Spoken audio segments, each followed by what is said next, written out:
చాలామంది sugar patients వాళ్ళ కాళ్ళకి సరైన జాగ్రత్తలు తీసుకోకపోవడం వల్లని వాళ్ళ కాళ్ళని కోల్పోతున్నారండి. కాబట్టి చిన్న చిన్న జాగ్రత్తల ద్వారా మన కాళ్ళని వేళ్ళని ఎలా కాపాడుకోవచ్చో ఈ వీడియోలో చూద్దాం. Hi, I'm doctor Sucharitha from Sai Datta hospital, Proddatur.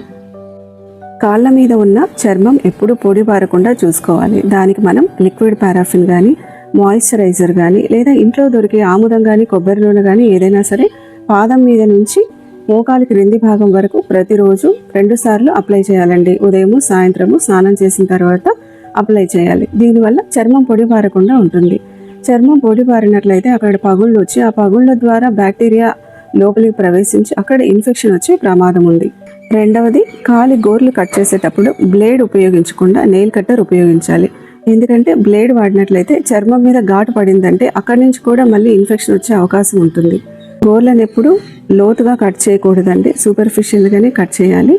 లోతుగా కట్ చేసినట్లయితే ఆ గోర్లు లోపలి వైపుకు పెరిగి దాన్ని మనం ఇన్గ్రోయింగ్ టో నెయిల్ అంటాము. ఇది చాలా నొప్పితో కూడుకున్నటువంటి ఒక పరిస్థితి. దీన్ని మనం సర్జికల్ రిమూవల్ చేయవలసి ఉంటుంది. కాళ్ళల్లో స్పర్శ తగ్గిన వాళ్ళు కాళ్ళకు చెప్పులు లేకుండా ఒక్క అడుగు కూడా వేయకూడదండి. అలాగే వేడివేడి నీళ్లు కాళ్ళ మీద పోయడం కానీ, వేడి బండలపైన చెప్పులు లేకుండా నడవడం కానీ చేయకూడదు.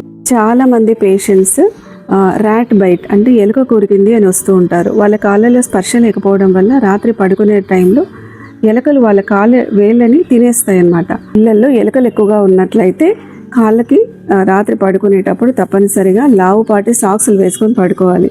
ప్రతిరోజు స్నానం చేసి వచ్చిన వెంటనే ఒక నిలువుట అద్దం ముందు స్టూల్ మీద కూర్చొని మీ పాదాలని అద్దానికి ఇలా చూపించాలి.